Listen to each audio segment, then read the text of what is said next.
Perkenalkan, nama saya Siti Amru, Universitas Islam Negeri Maulana Merdeka Malang. Jurusan saya yaitu manajemen. Nama saya Nasional Bayangkara, dan Lembaga dari Jurusan Nasional Akademi Indonesia. Nama saya Mahendra Wicaksono Kurniawan, saya dari Universitas Negeri Malang, Fakultas Ekonomi dan Bisnis Manajemen. Perkenalkan, nama saya Zain Joshua Ingkirang, saya dari Fakultas Ilmu Sosial dan Ilmu Politik, dan saya dari Program Studi Hubungan Internasional 2022.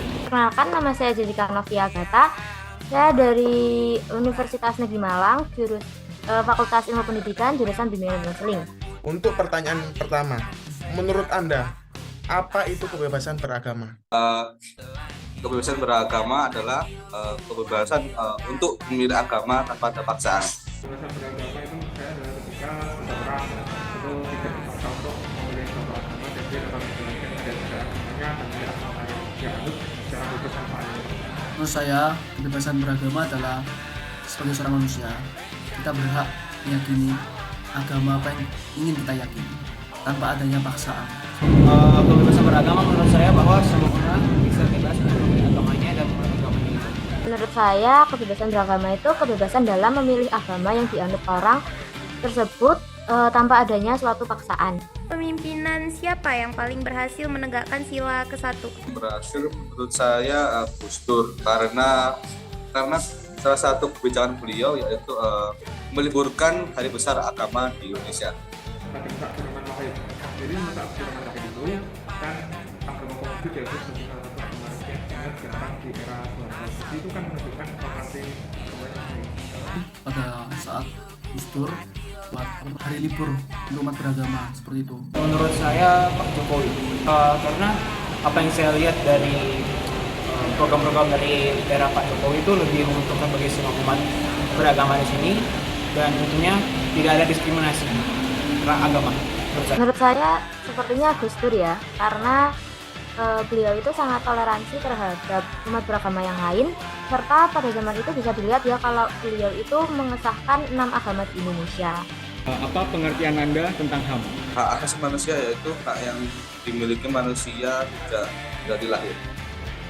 Nah, itu merupakan perangkatnya yang manusia dan akhir jadi tidak bisa dilanggar oleh yang itu apapun karena itu manusia tidak manusia.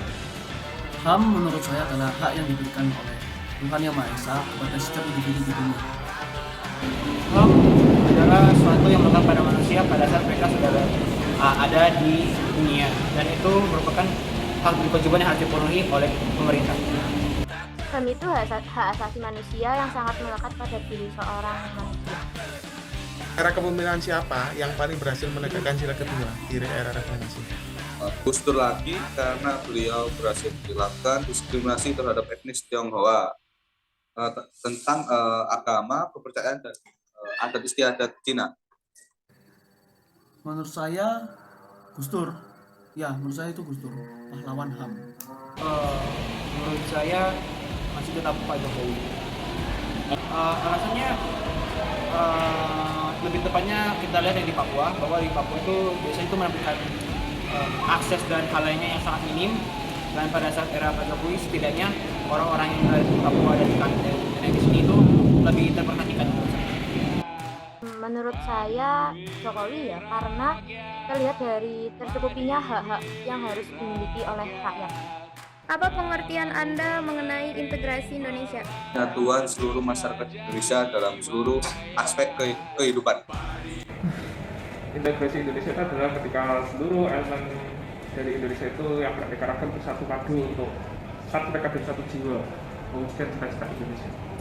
Integrasi Indonesia adalah bentuk penyatuan berbagai kelompok sosial dan budaya di masyarakat Indonesia. Integrasi Indonesia itu bawa satu pemahaman di mana Indonesia itu memiliki rasa yang kepemilikan terhadap negara kita. Integrasi Indonesia itu seperti mempersatukan segala perbedaan dalam masyarakat dan menjadikan suatu keseluruhan yang tidak terpisahkan. Menurut Anda di era reformasi ini, era kepemimpinan siapa yang paling berhasil menegakkan sila ketiga? Menurut saya sih di era Jokowi, karena dalam event yang baru-baru ini diselenggarakan yaitu G20, Jokowi berhasil menyatukan negara-negara di dunia dalam gelaran G20 ini. Di masa Abdurrahman Wahid. Pada masa itu pula Abdurrahman Wahid berhasil untuk menyatukan seluruh dua argumen di Indonesia sehingga dapat menjadi suatu kekuatan. Bijak itu. Menurut saya masih tetap Pak Jokowi. Itu dikarenakan ya Pak Jokowi memberikan kebebasan berpendapat yang lebih luas daripada pemimpinan sebelumnya.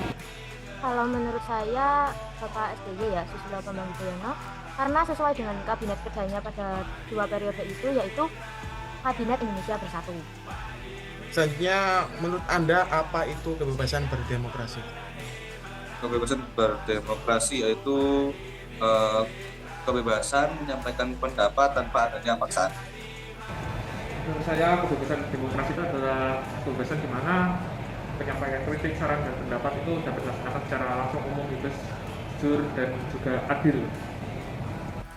Kebebasan berdemokrasi itu seperti bebas berpendapat. Kebebasan berdemokrasi itu seperti kebebasan berpendapat, di mana semua apa yang dikatakan oleh masyarakat maupun kritik, saran ataupun itu bisa dinyatakan, tetapi masih memasuki etika. Kebebasan demokrasi itu kebebasan berserikat dan berbicara. Menurut Anda di era reformasi ini kepemimpinan siapa yang paling berhasil menegakkan sila keempat? Presiden Jokowi, karena beliau memberikan kesempatan kepada negara-negara terlibat dalam G20 untuk menyampaikan pendapat atau aspirasinya. Pada masa SBY, karena pada saat itu sistem demokrasi telah dilaksanakan secara prosedural sesuai dengan aturan dan ketentuan yang telah disahkan dan disetujui secara bersama. SBY, Pak Susilo Bambang Yudhoyono.